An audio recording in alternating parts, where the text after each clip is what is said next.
Hi all. Welcome to the live session with Mrs. Kalpana Mohan. And as you know that today's session is all about Bloom's taxonomy. And we all know what is Bloom's taxonomy all about. Benjamin Bloom introduced a taxonomy way back in 1956, but today it is revised. And you know who revised it? It is Lauren Anderson, who had revised it, who was a student in 2001. And we all know about the pyramid of Bloom's taxonomy, which Ms. Kalpana Mohan, the dynamic K-12 expert, is going to talk about in the context of the classroom teaching and learning. It's a very beautiful topic, and we all know what is the higher order learning and the lower order learning. We call it as lots and hots. And in the context of classroom, she will be talking about what kind of worksheets you can administer, what kind of learning and teaching you can do by observing the students, not the behavior, but the learning pattern through thinking. So thinking has become a very important aspect. And what is the role of a teacher in a thinking class? And that's what she's going to talk about today. So Ms. Kalpana Mohan, before she starts her session, I'd like to introduce Mrs. Kalpana Mohan. I've got a beautiful and rich profile of Mrs. Kalpana here.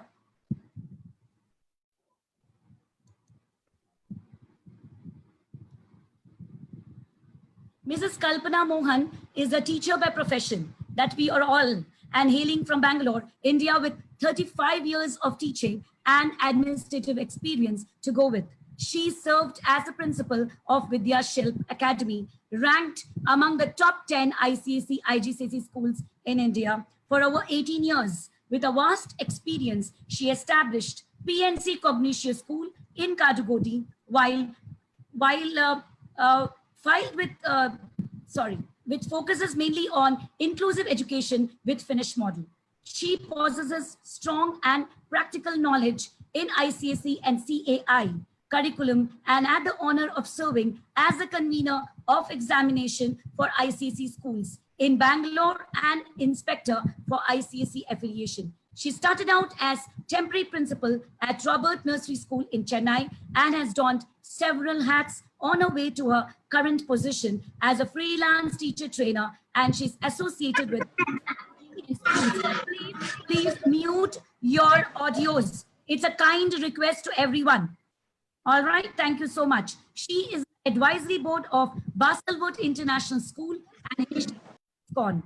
She also conducts academic audits for schools. Primarily a bachelor degree holder in chemistry, she has a master's in mass communication and journalism and a master's in education management. She is a certified programmer leader by Cambridge University, London, and trained more than 60 teachers for Cambridge International Diploma for Teachers and Trainers. She is a certified educator in global perspective. She holds a certificate on managing diversity in the classroom under the RTE. She has presented several papers at various summits and possesses a great passion for education-related activities. She has also tried her hand at various non-teaching fields like homeopathy and computer holding and diploma in each of the same, and is actively involved in social services activities. She led a team of people to Orissa for cyclone relief in the year 1999 to 2000. She motivates all her teachers by standing as a role model in the act of giving back to the society. She pioneered and wishes to continue free coaching classes for grade 10 students from underprivileged society. She served as the president of Lions Club of Yelahanka, an active member of the club. She is the additional coordinator for Lions Quest program, which is a preventive course for adolescent students, and will be an international trainer for Quest shortly. She has won several awards for her contribution to education. Swarna Karnataka Shikshana Ratna by Government of Karnataka, and Best Principal Award by BEO Office, Bangalore North, and identified as Super Citizen by DNA newspaper, and got felicitated as Progressive Principal of India. Best Academic Consultant in Karnataka by GTF in Bangkok, to name a few. Very recently, she was awarded as Distinguished Educator India by AKS in Dubai. She is an ardent reader and also likes to listen to music. An avid follower of sports, Mrs. Kalpana is passionate about cricket and had represented University of Madras Wonderful, Miss Kalpana. What a rich biodata. I was amazed and enthralled, and I'm very happy to have a colleague of mine whom I know for several years who is here, and we are all the same principal fraternity. A very warm welcome to all the educators, the principals, and the parents here. And we are all here, Miss Kalpana, to hear you talk about Bloom's taxonomy. Over to you, Miss Kalpana.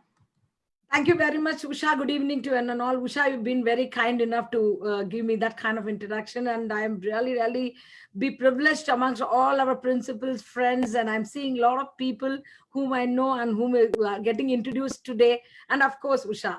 Usha, you've given a great platform for me today because this is one of my passionate topic, Bloom's taxonomy, higher order thinking skills, and I'm really happy to start with that.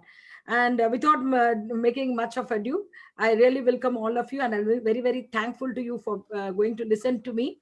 And I want a fruitful discussion, happy discussion, and also very good questions. You know very well, Bloom's taxonomy starts with questions, how to ask questions, right? So I request Usha to allow me to share the screen so that I can have a small presentation. And if anybody want to ask any question in the middle, please raise your hand and I'll be very happy to answer you. And all the things what I'm going to talk is not new to any one of us, but it's like a refresher course. Yeah, let's start. You can share the screen, Ms. Kalpana, because you're the co-host. Oh yeah, thank you. And I'm going to start that.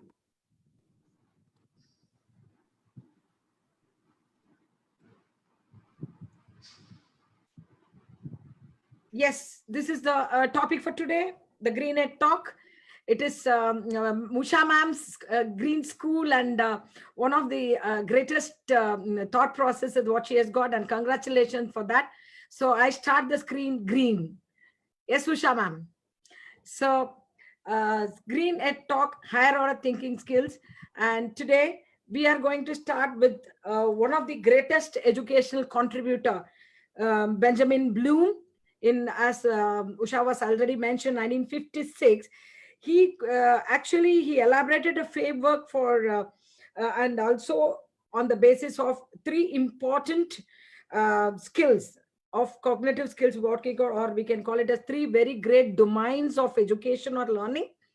That is called cognitive, affective, and psychomotor. In simple terms, knowledge, attitude, and skills, which everybody is talking today as 21st century learner, 21st century teacher, etc. So we are going to look from Bloom's perspective. What is the kind of cognitive domains which we are going to really look on, and how it got revised, and how it is very apt for today's classes. Okay, so now let me take on to you. And this is actually a learning pyramid. When we've been talking 20 years, 30 years ago, even today in some of the schools, what kind of passive kind of teaching is happening and what is active kind of teaching. If you look into it, lecture, reading, audiovisual, and demonstrations are placed in traditional passive teaching, and discussion, practice, teach to others, and immediate use goes into active teaching.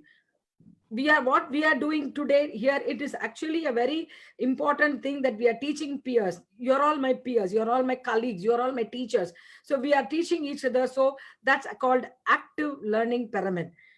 But what happens in a classroom, there are a lot of thinking barriers. What are the thinking barriers? Barriers means walls. It's a big wall is built between learning and teaching. What is it? It is because too many facts are given at one time and too little understanding. Have you all understood? Yes, ma'am. We put up the hand. So that's what it is. And immediately we think that all the kids have understood, but it is not true. Then too much memorizing, too little thinking. The memorization is really very high. We have to memorize for the examination point of view, and we don't think on those lines. Lecture or rote memorization does not require critical thinking. You are just mug up.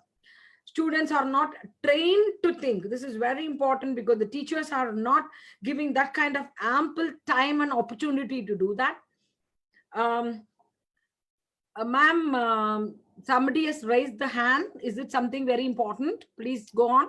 If you're raising your hand, I will be taking a question up sometime. May I know something very important has come through? You can just tell me. You can continue, Mrs. Kalpana. Yep. Then critical thinking is more than one simple engagement, because it's not a singular thing. It is really, really um, very important that all the people, critical thinking is not one single act. It is more than one act. And so what happens is, we go to the next important. Actually, there are so many people coming in, Usha. Yes, I have admitted everybody. Don't Yeah. worry. They're coming in. So in that case, we need to know what is meant by thinking classroom. Just see this picture. I can little expand it. The 21st century teacher are those who motivate the student to think for themselves, because there was a barrier that the teacher cannot, they're able to allow the children to think or teach how to think, because the child is asking a question, is creativity more important? It is not only the child, the teacher also is asking, is it creativity important? The child is also asking, why I should go to school, purpose of going to school. And when something is stuck, I'm not getting anywhere, I've not seen them anywhere. And I used to think, I choose to think, I don't want to just remember or memorize. That's what is the child is in thinking. How many of us are able to give that kind of freedom to the child? Let's see this thinking classroom. What all the areas you can start? Begin with the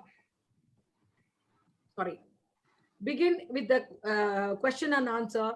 And see, start problem should be engaging, non-curricular, collaborative, and promoting. And later problems can be curricular, textbook problem. First you start with the engaging problem, then go to the curricular problem. Randomly assignment, daily you give 2 to 3 students, you make them to talk, visibly random groups. You don't see permanent groups in the class, you make them visibly random, and stitch and stand together. And also we can have oral instructions. You can give a project, data expression, diagram, give instructions orally, and group will discuss instead of decoding into the test. Keep on, don't writing on the board, just give them some oral instruction. And different the room, various direction, pull the children in every way. There should not be a one-sided sitting arrangement. Teachers address the class in a random fashion. The random mind picks up very good thing rather than streamlined mind. Then answering questions, acknowledge, but don't answer. You don't give the answer immediately, but acknowledge. Yeah, very good. Yes, yes. Let me come to it. Let me come back to you. And proximity of questions, immediately, quick questions, and standing next to the child. And answer is keep thinking question. Give hints, not answers. Don't give answers directly. Give hints. Give cues to the children. Then vertical non-permanent surfaces. Sorry, are you able to hear? Are you able to hear? Yes, absolutely. There was some kind of mutes came all of a sudden. So vertical non-permanent surfaces, that is vertical erasable, whiteboard, chalkboard, and you can have a screen on the board and thing. Build autonomy in the class. How the children can really give extensions from peers. They can take input from peers and give them back, and give flows to the people continuously. Then hints and extension. So what you can give, ability and challenge is having a graph from them. Boredom go to complete important happiness in the class. I'm just pushing so you can just have a look. A level to the bottom.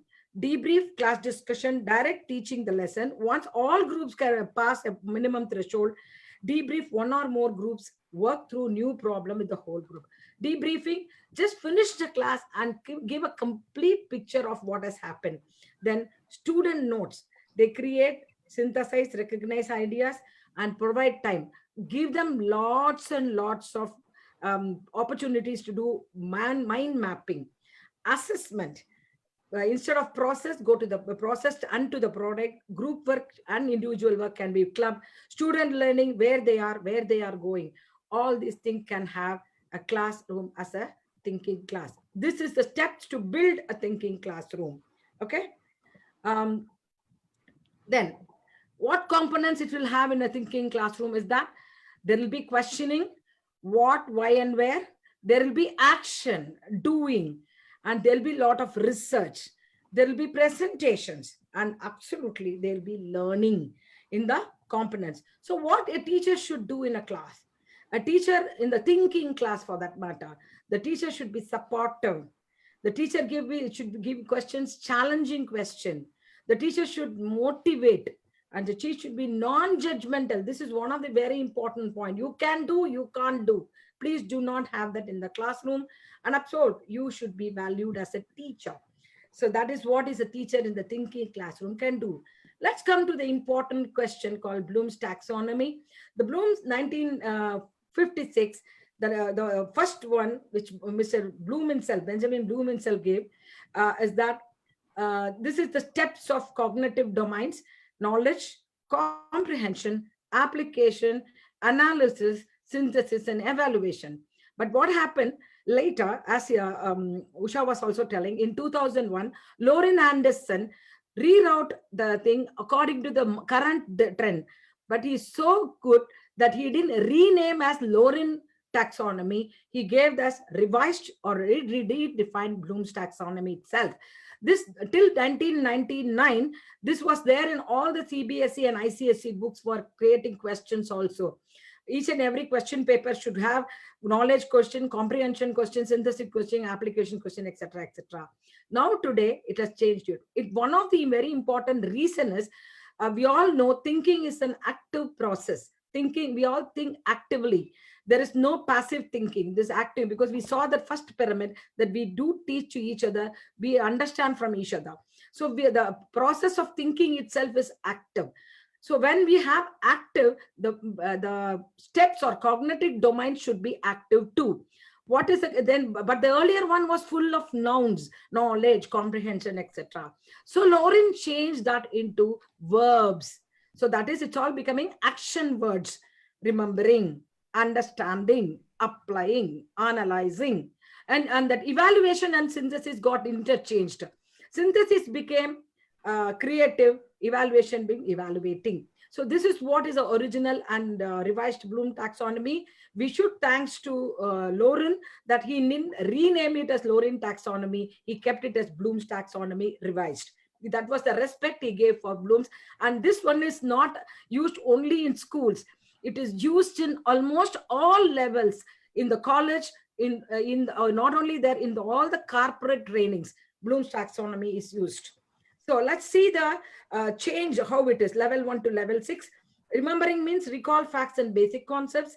Understanding means employs idea and concepts. Use information in a new situation to answer questions or solve problems. Analyzing means take part in information to relationships. Evaluating is justify a stand or position. And creating is producing something new. So let's see this, how the higher order to lower order.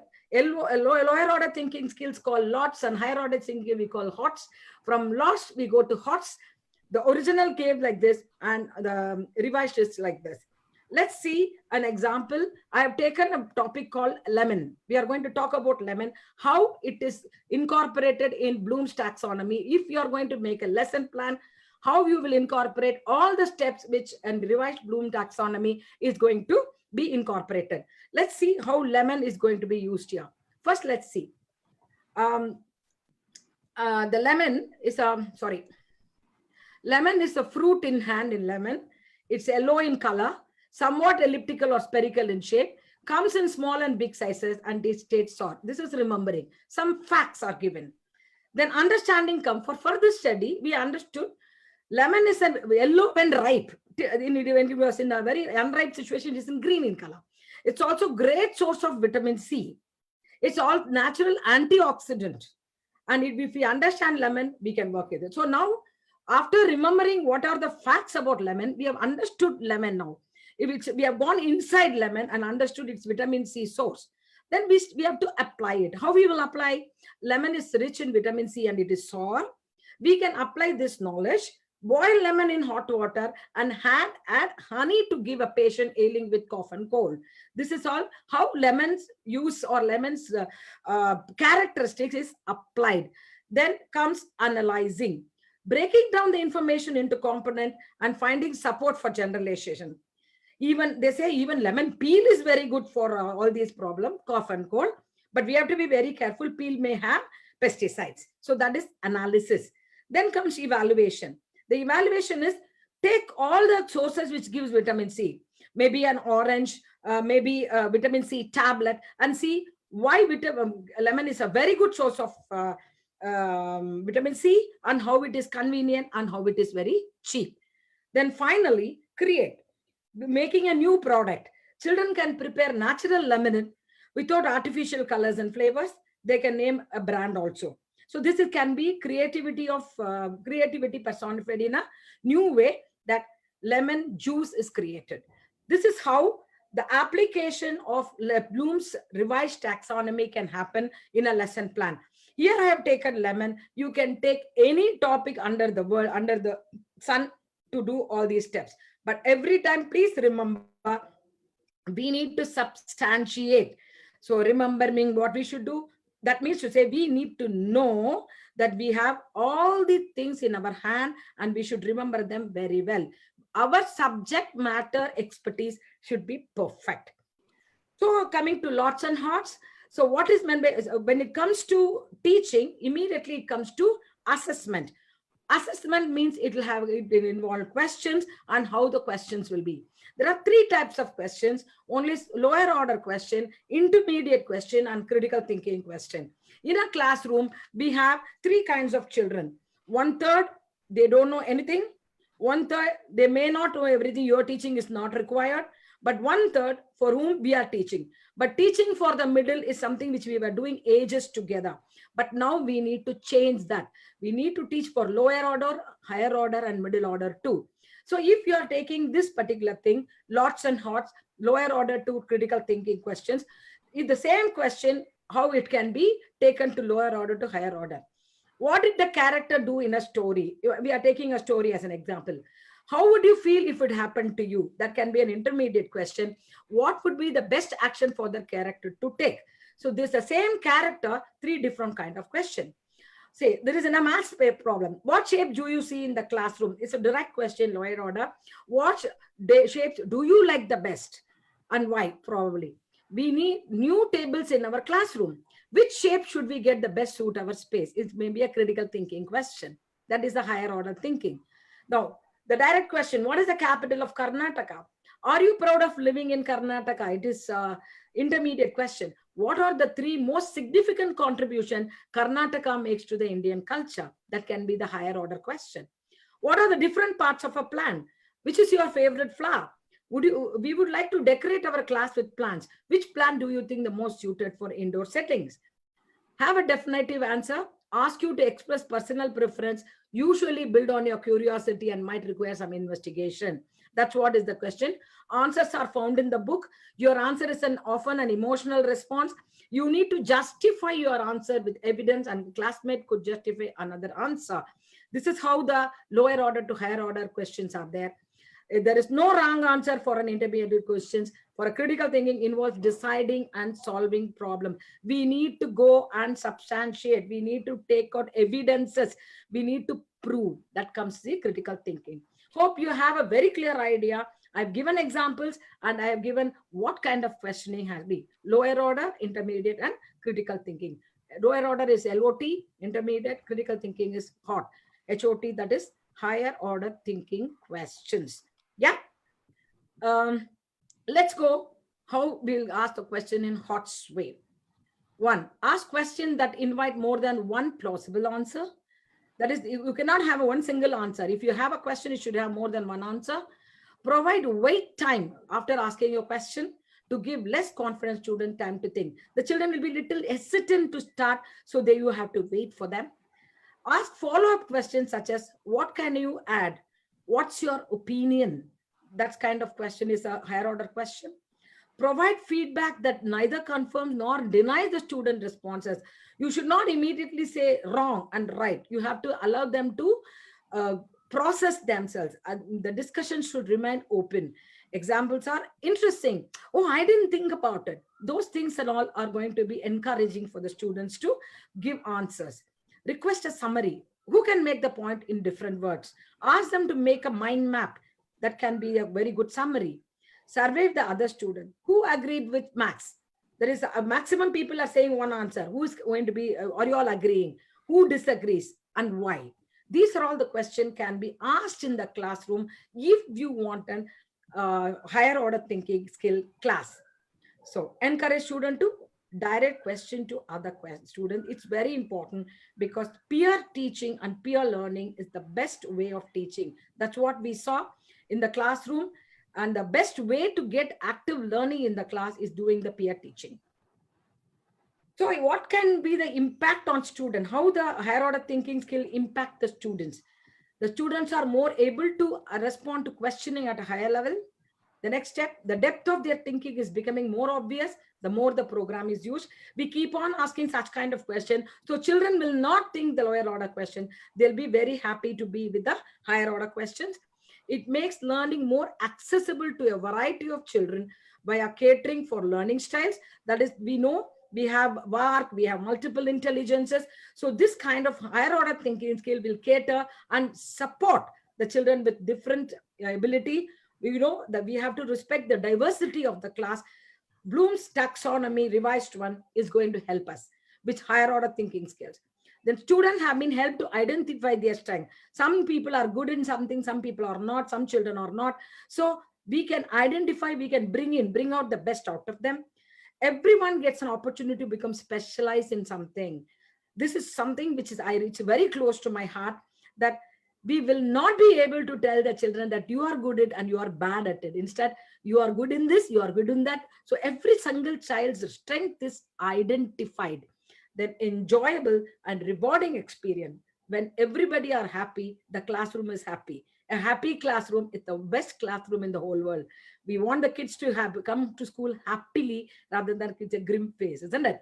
So we need to have enjoyable and rewarding experience. If you have a classroom which is thinking with higher ordered questioning and lots of trigger from the teachers and motivation also. So some examples. Can I stop for a minute? Is there any question here, or we go to the end? Please unmute yourself, Usha.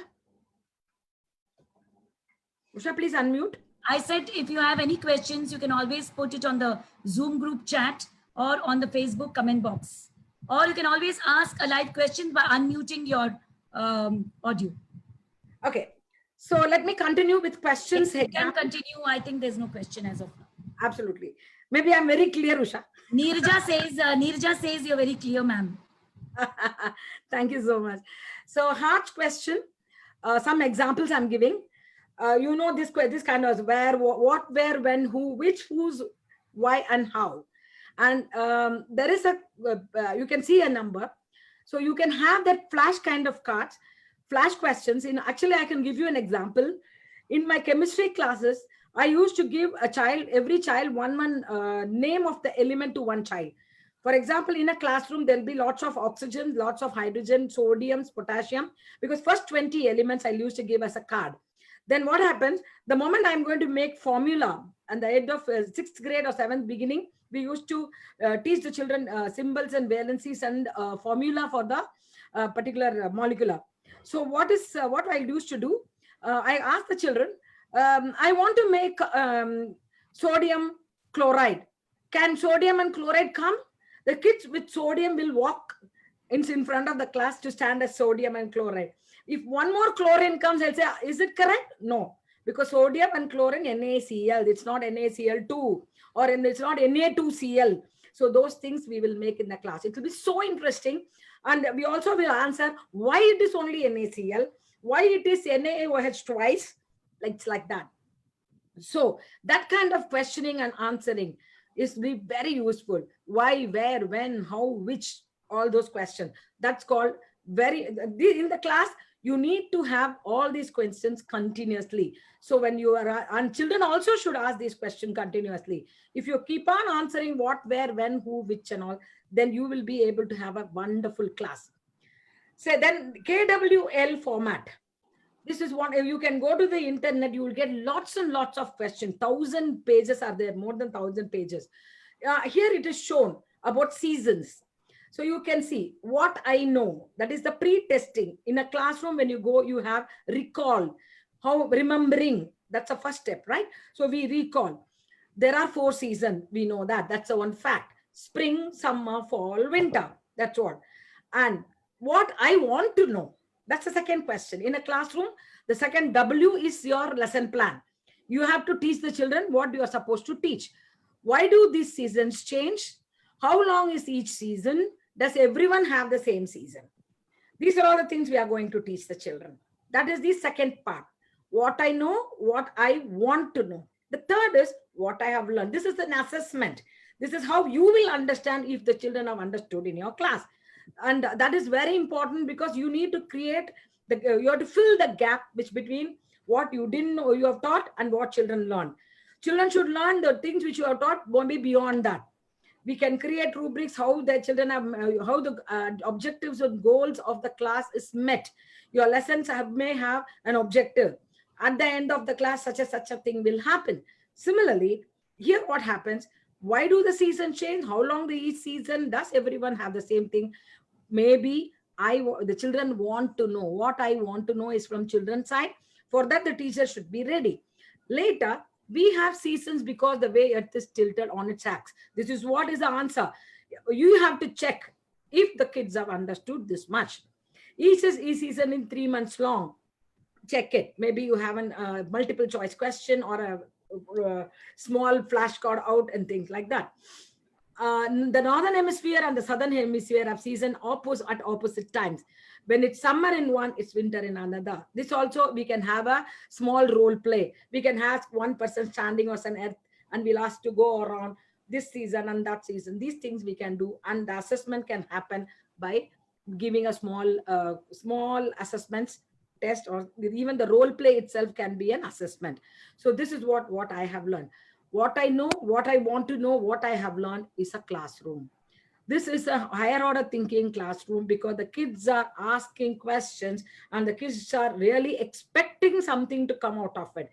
We cannot just go read a book and come. We need to answer their critical thinking skills, and we have to tap their potential in such a way that the children understood in a very happy and without pressure. Very important. And we don't need to ask the children to memorize, or we have to write it down or whatever.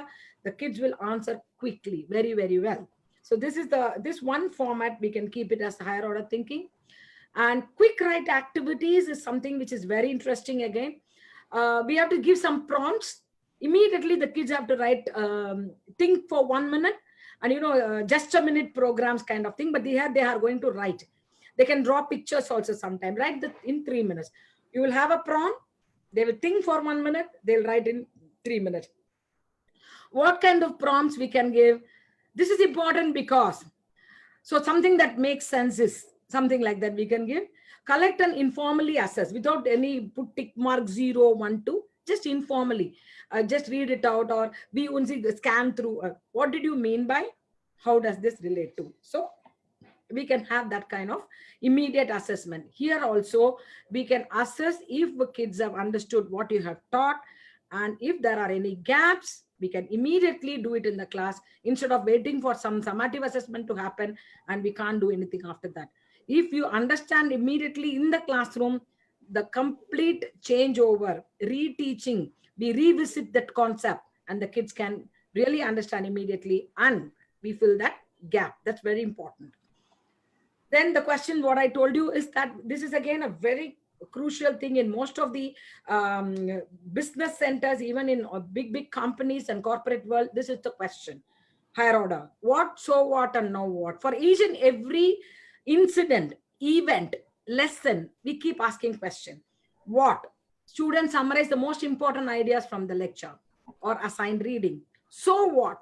Then students are asked to determine what is important about the ideas just listed. Why do they matter? What difference do they make? And now what? What, so what, and now what? Finally, student brainstorm actions. What can they do about the problem or an issue? So they just keep on talking to each other. They have a summary. They will find out what is very important and why it is important, and they brainstorm it. Brainstorming is one of the very, very important tool in a classroom, because it takes ideas from all the people and it's all on the board. Kids will have a belonging. My point is there on the board. I've been taken as one of the person. Even a child who is supposed to be very less confident will get that motivation. My question is there on the board. My teacher is listening to me. So that is how we give the confidence to the children. The schools must really work on children to become very responsible and social citizens. Means they need to give that confidence to the children. What, so what, and now what is the question, and it's a very high order question, so the kids get motivated. Then how the connecting the ideas can happen. First you start the step one, then the core topic happens, and then how the core topic happens, they relate to the prior knowledge. After prior, next they will go to the next step, predicting.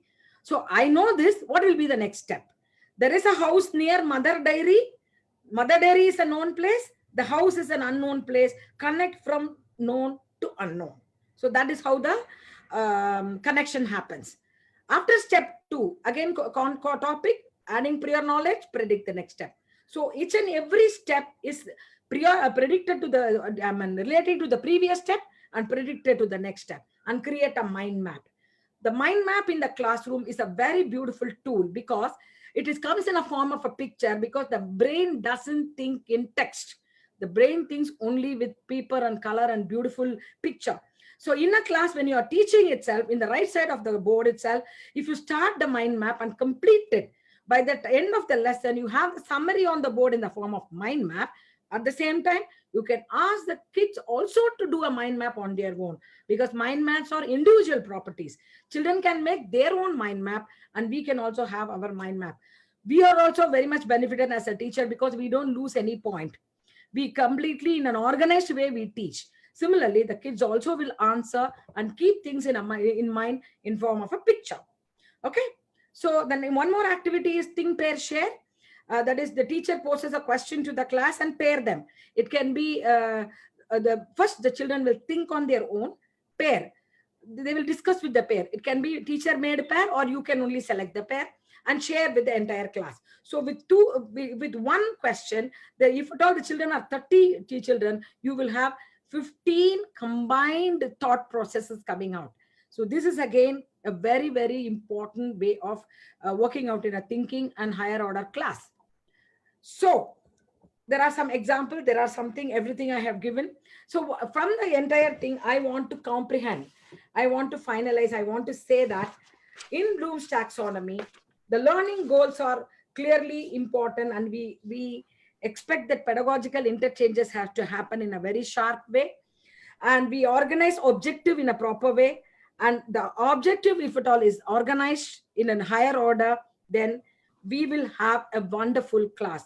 And finally, the kids will enjoy your class, and they think they are all people who are being taught in a very high standard. Instead of getting only just remembering and recalling and remembering, they will recall, recognize, remember, interpret, execute, implement, differentiate. They will check, they will critique, and they also plan, and they will also create new things. That's how a higher order thinking skills class with Bloom's taxonomy can happen. So there is a question here, Mrs. Kalpana. The question is, how can we help the below average students to be benefited for the assessments? By Ashwin Pinamdar. Thank you for that question.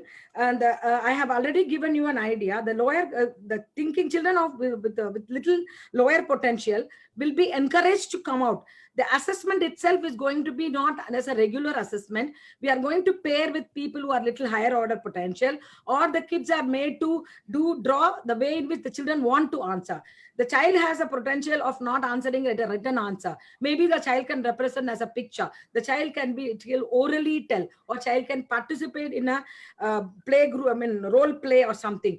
Please tap what is the kind of activity will make the child to become easy to pronounce or give the answer. And please find out where the child is not able to understand. Is it our fault or the child's area? So identify the gap, teach them again, and assess it. So when you are going to involve in a way in which the child understand, then there is no issue. Malarviri is asking you one question. Yeah. She's saying, her question is like, can you please display students of a thinking classroom at the end of your session? She says, can you please display students of a thinking classroom at the end? I'll not be able to do that because we don't have a school now. And I have not recorded anything in the school because we don't normally do recordings in the school. Malarbiji can come in probably one-on-one. I can show certain pictures which was happening, and thinking class students, how they behave. There are a lot of videos. I have not put any videos here. There are a lot of videos available in the YouTube and any of the nets. She can definitely see that. But one thing is, if she wants, I can download and send few, if at all she sends her kind of her email ID or something. But the thinking class children are actually my probably the schools which I worked earlier, most of the children will be like that. They are very, very active. And I know, I'm pretty sure Usha ma'am school is there. You can go on one of the schools. You know the classes. Thank you. Yeah, sure. Why not? I have my heads also here in this talk. We have one question from Poonam Punni Gautam. She says, quick write ideas for preschoolers other than drawing. No, drawing is not a solution. Just quick write ideas for preschoolers other than drawing. Yeah. Drawing is not the only solution for preschoolers. In fact, I'm not very keen on drawing. The children have to be a lot more kinesthetic in the younger classes. They need to move around. We can have hop, skip, and jump, and we can have some play being clear. There are huge amount of resources available on gamification for the young kids, particularly. Gamification need not be only game and mechanically adding things, but there are scientifically the class has been regularized. So it is not only drawing is one of the techniques, and it becomes almost like traditional. So we need to have a lot of movement in the class for the children to get access, for particularly the preschooling. Malarvari is telling that you should go back to slide 7 and share the slide 7 to her. Slide 7. To share slide 7, she says. I don't know which is slide 7. Let me see. Yeah, this is slide 7. Is it that one she wants it? This is slide 7. Yes. Yep. Teachers were thinking classroom. So Malay, this is slide 7. You can take a photo of the slide 7 if you want it.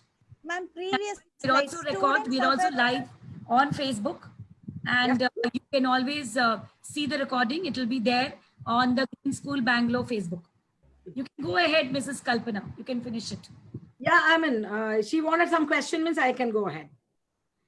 Malarvari, do you have any question, or Chani, go ahead? Others are saying that let ma'am go ahead. Please. I'm done with my presentation.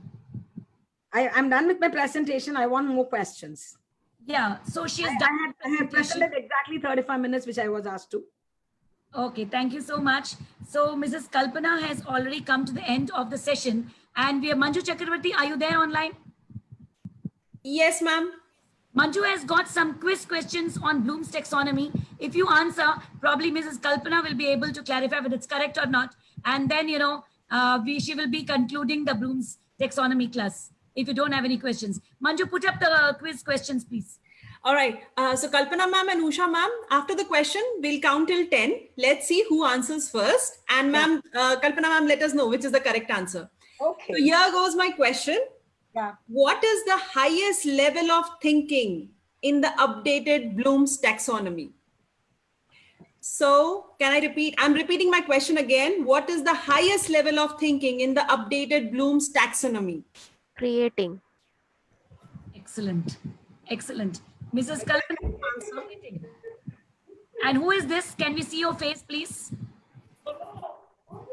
Whoever replied it first, can you just show your face, or just message name whoever replied first here, so that we can put it up as saying a star, or maybe you was a winner for this quiz question. Next question is Manju Chakravarti. Yes. Rekha Rahul. That's Rekha. Right. Wonderful. Yes. So the next question. What level do Mrs. Kalpana, can you switch off your PPT presentation? We can put you on highlight. I can highlight your video. All right, I'm here putting my second question. What level do the verbs evaluate and defend go under?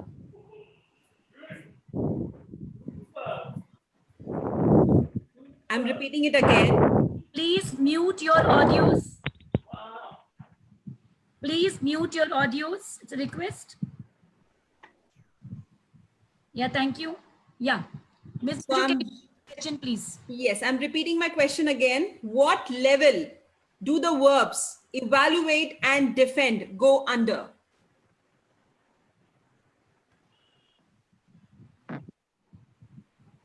Okay. Mrs. Kalpana, you only have to answer this. Assessment, ma'am. Assessment. Can you repeat the question so that Miss Kalpana can hear it? Okay. Assessment is the answer, ma'am. No, it's given. Assessment as answer is given. She's given the answer already, Manju. Okay. And somebody else is given from the audience only they gave the answer. Level Is 2. the answer correct, ma'am? It is a level 2. It is Level what 2. level is Yes. supposed to evaluate is a level 2. That is last level. Evaluate. 5. Okay. Neeraja Sunny Mai has it in level 2. Yep. And It's not level 2. It's from the down. It is if you go, it is not level 2. it's level 5. It is level 5. Yes. But So, assessment is Lakshmi correct. has said It level comes 5. under assessment. It's come under assessment is correct. Okay, Usha ma'am, do we have one more question to go or shall we start with our... Yes, one more question, quiz question to go. Okay, this is the last one. When you are asked to assemble, what level are you being asked to think on? I'm repeating my question again. When you are asked to assemble, what level are you being asked to think on? Okay, Kalpana ma'am has a pretty... No, Neeraja, then principal THES, she says application. Level 4 is answer. There's one person who's given level 4 as answer. Principal THS. Is it correct? Level 4, Mrs. Kalpana? Level 4 is, that is actually assembling is application. Correct. Yes. Rekha Rahul has also given level 4. That's perfect. Now I'm seeing application. The answer is application. Yes, application. So, okay, my questions are done. I think that was a short break from all this question. Okay, so ma'am, up to you now. Mrs. Kalpana, do you have any questions? All the listeners, do you have any questions?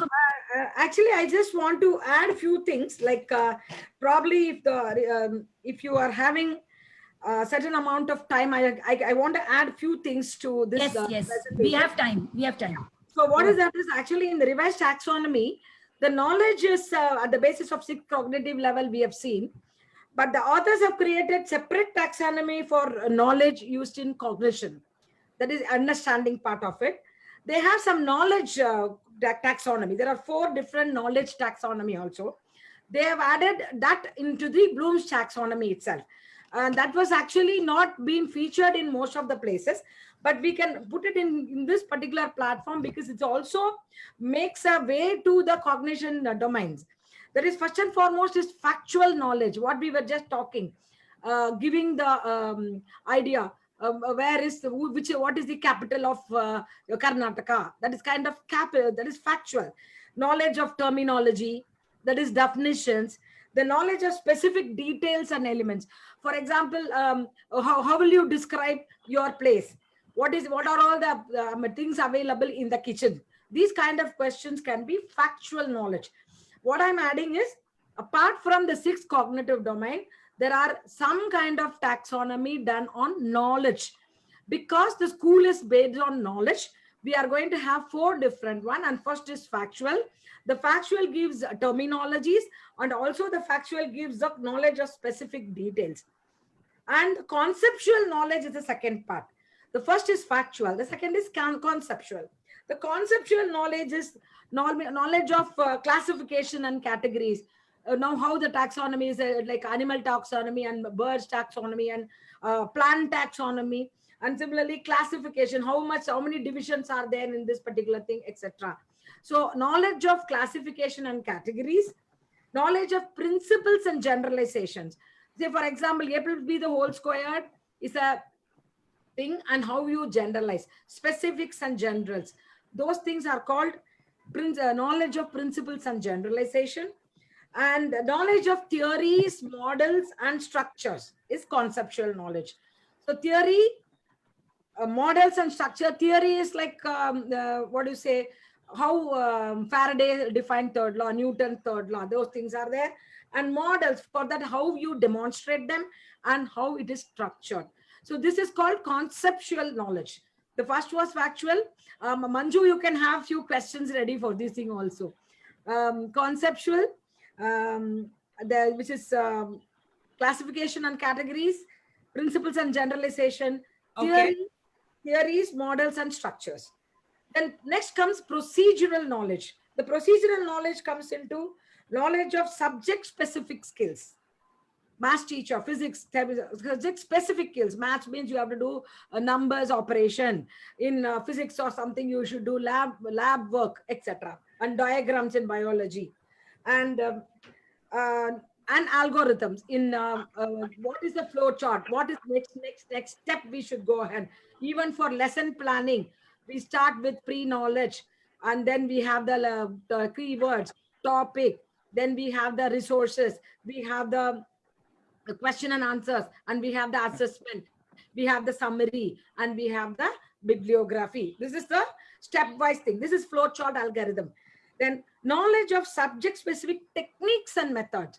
Each and every subject requires certain technique. We can't do what we do in English in the biology class, or in the biology class we can't do in a math class. So each and every subject has got specific techniques. That is called as subject specific knowledge, which is coming in procedural knowledge. Then third one in the procedural knowledge itself is that knowledge of criteria for determining when to use appropriate procedures. We cannot just apply procedures without even knowing. We have to use on an appropriate time. When we complete our cooking only, we put seasoning. We don't put seasoning first and we cook. So we need to know when to use what skill. That is again procedural. The fourth important knowledge is very, very important in education 4.0 or new century, is called metacognitive skills. What is meant by metacognitive skill is, first and foremost, it is how to make the children to think. The first, somebody please mute your class. Mute your audios, please. In the first slides itself, I told the thinking class. And also why the children don't think. There are barriers in thinking. Now, as a new age learner and teacher, we need to develop metacognitive skills in the children. That means how to think, thinking to think. So that is metacognitive knowledge. This metacognitive teachers and friends, I want to tell you that is the word which is going to be used very, very regularly in future. So what is metacognitive knowledge means? Metacognitive knowledge involves strategic knowledge, how to do strategic planning, etc. Knowledge about cognitive tasks, including appropriate contextual knowledge and also conditional knowledge. Contextual, what's happening around us. Conditional, in this condition, environment, that's also we need to work on. And self-knowledge, how much and how far I know. The KWL was there now, how much I need to know, how much I have learned. That kind of analysis should happen within self-reflection or self-knowledge. So these are all the four different kind of knowledge domain. It's called knowledge taxonomy, which is added to blue taxonomy in current day generation. So this is one of the fact I held it because of thinking that the timing may be difficult. So this is this particular thing also I wanted to add to today's lecture. So I could do that. So thank you so much. One question from Ashwin Inamdar again. What's the ratio to balance our question paper in respect to Bloom's taxonomy? The entire question paper should be on Bloom's taxonomy. There is no ratio. Because everything what you are doing in the class is given in Bloom's taxonomy, and it is all verbal, remembering, understanding. So you have to have active learning techniques and active learning questioning. So what he means by is, I think he means by the marking scheme. I think so. Yeah, marking scheme. No. The blueprint can be created according to the blueprint. I think he means the blueprint. You need a blueprint according to the boards. Each and every board suggests how the blueprints to go on. We cannot have a fixed, or otherwise if you have to have up to 6th grade, if you can play around with it, you have more of application questions. That will be my suggestion. Was mostly ICSE, CBSE, as well as the IGCSE, they always have the application based questions. And I've seen that question paper is designed such that there's a diagram and you have to give the reasoning and you have justified. It's 60 to 70% is application oriented. But of course, IB is totally application based, which Mrs. Kalpana has been dealing with IB board for very long. Yeah. And then again, even in IB also, there are questions which are going to be understanding, remembering, of course, creating. Creating is some of the things which has become very, very big now in most of the place. Creativity, they give some open-ended questions, particularly in languages, so that the children create their own ideas and write it. So creativity is also one of the very major thing in most of the new kind of system of education. But application-oriented questions are given a lot of importance. If you want to answer an application oriented question, you need to know, you have to remember, you have to understand, you have to analyze everything you have to do to answer an application question. And synthesize. Yes. Synthesize is coming into old Bloom's taxonomy. Old Bloom's taxonomy. Yes. So now the synthesis is changed. It become evaluation. All of you heard Bloom's taxonomy redefined by Mrs. Kalpana Mohan. And this is a 60-year-old taxonomy theory which Benjamin Bloom had come up with. And of course, after that, about in 2001, which Lauren had come up with the redefined one and the revised one. And definitely, this is very much required in today's classroom as well. People have been asking whether it's relevant in today's curriculum. It is very much relevant because we do use for lots and hots, because every child has got a different capacity and capability. And the kind of question papers what you administer at the preschool level is according to the capability of the child. And that's why it's called as differentiated learning.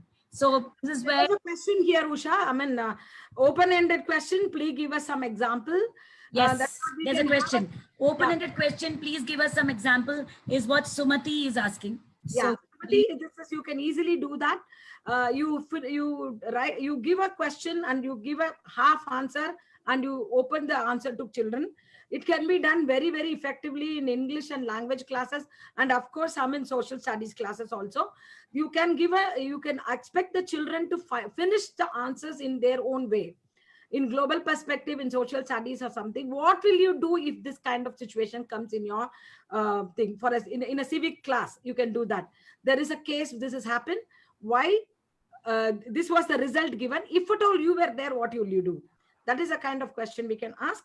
In English and languages, it's definitely very easy. You can start you can give a topic. You can give 2-3 lines as a composition and ask them to complete the story or finish the comprehension on their own. And you don't expect the comprehension from the passage itself.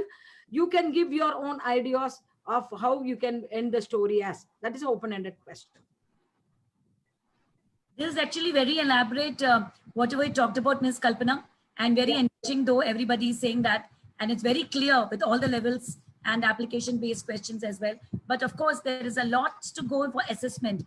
Assessment itself requires a separate module, which and I request everybody to put your questions or anything so that I can answer also later.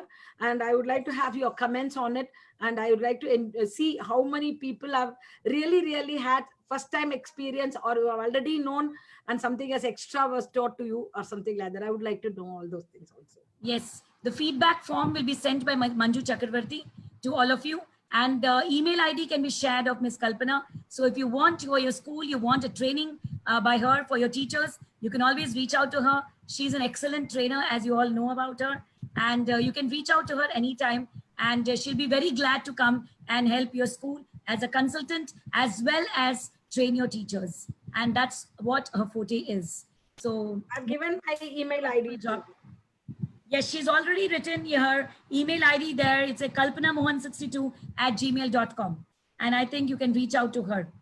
All right. So I don't think any other questions are there. Manju, do you think any questions are popping up in the Facebook? No, not yet, ma'am.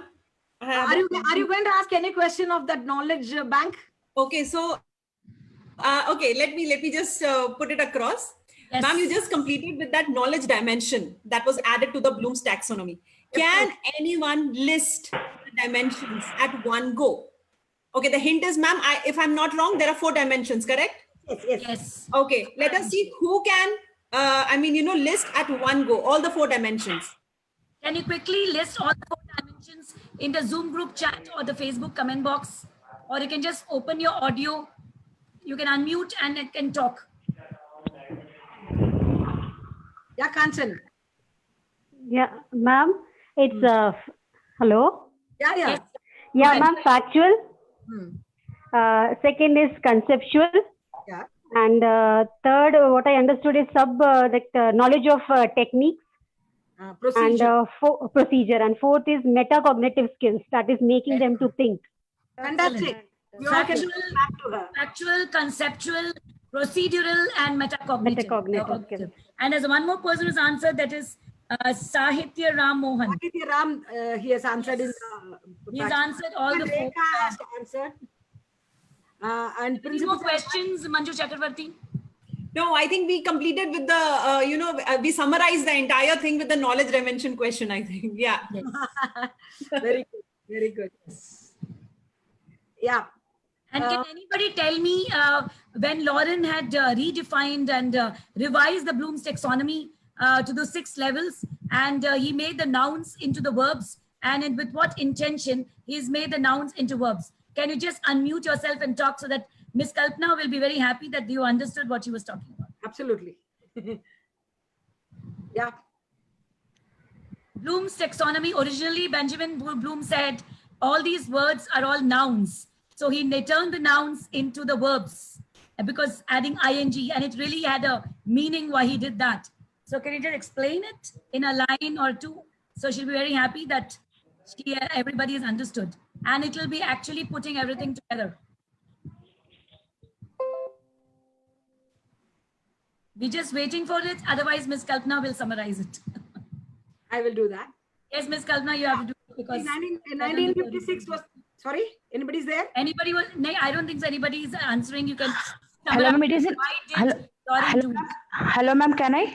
Yeah, please go ahead. Aditya is ready. Yeah, Sai.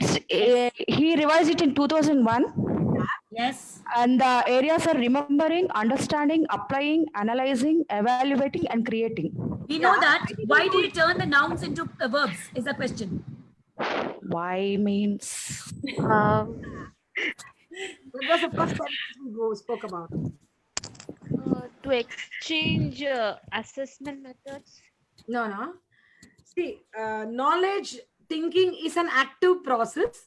So from the staggered and noun, he made the things into active verbs. That's what is the answer for that. Right? The thinking Nouns process is not action. He turned noun into action. That action words. So because thinking is an active process. Learning is an active process than a passive one. That's why I started with passive and active learning. Okay. So active process to facilitate active kind of teaching, active kind of learning. Instead of having nouns which are little static, he made it dynamic with action words, which is verb. That's why it became remembering, understanding, etc. Okay. So you know what you have to do in the thinking classroom. Miss Kalpana has already told, and she said you can come and see a demo when she takes a class somewhere, and you can see how the students are placed in a thinking classroom and what's the role of a teacher in a thinking classroom. Absolutely. Very important aspect. That's what she says. So Miss Kalpana, would you like to summarize the entire thing, and let's put the whole session. I would like to have a small summary. The summary says that we started with Bloom's thinking class. The children are having barriers in thinking because they are not taught how to think. So we need to have a thinking classroom and also a thinking teacher. A thinking classroom can have a lot of activity and based on it. And the children are allowed to answer questions. They're allowed to discuss, allowed to participate, allowed to create. A thinking teacher can be supportive, motivating, non-judgmental, and very, very value-based. And they all depend on action. The teacher should do all those things. So on that basis, Benjamin Bloom's static and little staggered kind of a taxonomy of cognitive domains were redefined by Lauren Anderson in 2001. And he had a very magnanimous enough not to change the name to Lauren taxonomy. Instead, he kept as Bloom's revised taxonomy only. So he gave a lot of ideas how to, what is remembering, what is understanding, what is analyzing or evaluating, and applying, evaluating. Then also, he also made one important on the top or top of the table, which is creating. So earlier it was synthesis and evaluating. Evaluating came down and creative went up. And that creativity is the most complex things because it is having everything open-ended. There is no definition for creativity.